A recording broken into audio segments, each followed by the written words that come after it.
Snuff by Quentin Blake.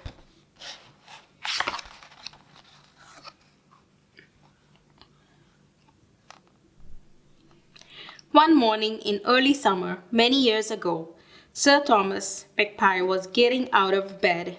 He was unhappy because he had just found that in the night the mice had been eating his boots again. Snuff! He shouted. Snuff! Who was Snuff? Snuff was Sir Thomas Magpie's page.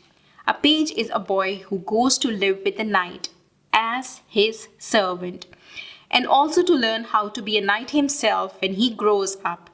Snuff very much wanted to be a knight, but unfortunately, although he tried his best, he didn't always get things right.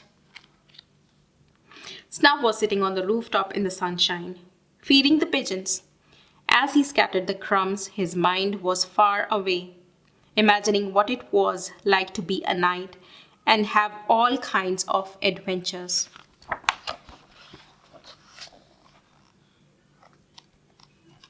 When Snuff heard Sir Thomas calling, he ran down to help him. First of all, he brushed Sir Thomas's cloak for him. Then he got out a lot of hats so that Sir Thomas could decide which one to wear. And when Sir Thomas wasn't looking, Snuff tried one on himself to see how he would look when he became a knight.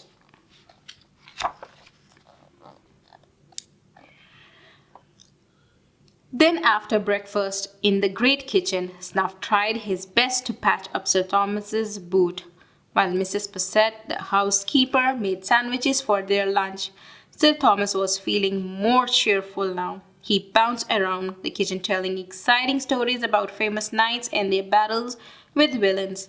Snuff got so carried away with these wonderful adventures that he made a very poor job of mending the boots.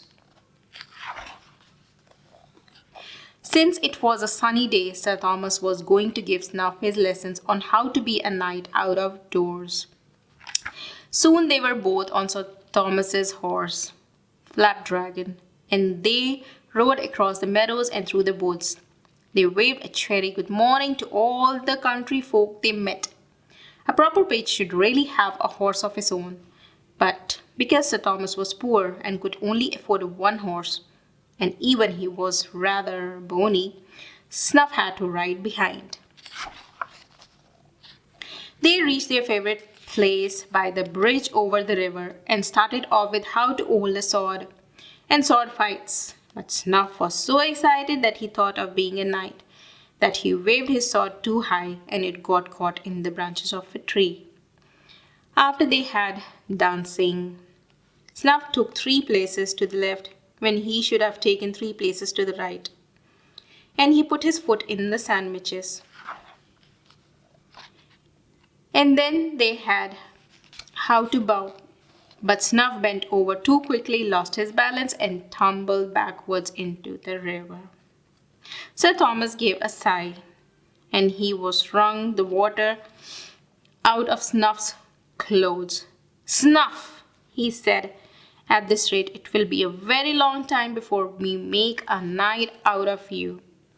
You can't sword fight, you can't dance, you can't bow. And what's more, you can't even mend a pair of mouse-eaten boots. He pointed to his boots, which were now coming apart again. It's no good, he said. We'll have to pay a visit to a bootmaker who lives in the clearing. On your feet, Snuff. So off they trotted through the woods. When they got near the bootmaker's cottage, Sir Thomas and Snuff saw something very strange. 4 ragmen were running like scarecrows from the cottage and cackling wickedly. Each of them was carrying an armful of boots. When Sir Thomas and Snuff arrived at the cottage, they found that bootmaker sitting at front steps with his head in his hands. Oh dear, he moaned. The 4 horrible boot thieves have just been here, and what's worse, they have threatened to come back with a cart and will take away all my beautiful boots. Months and months of hard work wasted. The bootmaker took Sir Thomas and Snuff down into his workshop in the cellar, and there they saw rows and rows of his fine boots. Sir Thomas waved his sword in the air angrily. "Steal your boots?" he shouted. "Just let them try." But the bootmaker sighed sadly. "There are 4 of them," he said. 4 big, tough men, and there are only 2.5 of us. While the bootmaker was talking, Snuff looked along the rows and rows of boots: ankle boots, calf boots, knee-length boots, high boots, in all shapes and colors and sizes, and suddenly he had an idea. "Here, take these," he cried, and crammed as many boots as he could into the arms of Sir Thomas and the bootmaker. "We are only just in time." They could hear a cart lumbering up to the cottage, and they scrambled out by the back door. Only a moment after, the 4 horrible boot thieves burst through the cellar door and down the steps with whoops of evil glee. "Just look at all these boots," they cackled, and rushed to try some on. Suddenly they stopped short in amazement. Outside, past the long, narrow cellar window, tramped 8 pairs of big feet, clump, clump, clump, and they heard shouts of, "Where are these famous thieves then?" and "Just let me get at them, and we'll teach them to steal another people's boot." After that, 8 more pairs of feet passed through the window, and in another direction, clump, clump, clump, there were shouts of, "We'll go around this way and surprise them, and there are only 4 of them, and we'll make them squeal." Backwards and forwards they clumped, and more feet in boots of all shapes and sizes. The chief boot thief turned white with terror, because all the boot thieves are cowards, really. "We're outnumbered," he stammered. Quick, let's get out of here before they catch us." And not even stopping to pick up their own boots, the 4 horrible boot thieves rushed off screaming into the woods and were never seen again. "What a clever idea, Snuff," said the bootmaker, "for us all to put on our hands and feet and keep walking backwards and forward past the window." "Yes, indeed," Sir Thomas agreed. And then they trotted around for a while on all 4, clump, clump, clump, just to show how happy they were. After that, they all sat down, ate the sandwiches Mrs. Bassett had made that morning. "Now it's my turn to do something for you," said the bootmaker.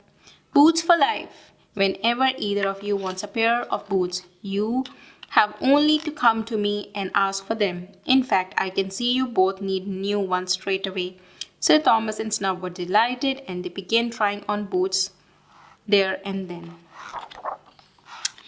And that wasn't all. When Snuff had got his new boots on, the bootmaker said, "Now come with me." They went on the orchard at the back of his house, and there saw a little horse looking over a gate. "His name is Flinders," said the bootmaker, "and I want you to have him Snuff, so that you can learn to be a knight properly." And so when the sun was just beginning to set and it was time to say goodbye, Sir Thomas mounted Flapdragon, and Snuff followed him on Flinders, and together they rode off home. "Well done, Snuff," said Sir Thomas. "I can see that you are going to be the first-rate knight after all." You can just imagine how pleased Snuff left.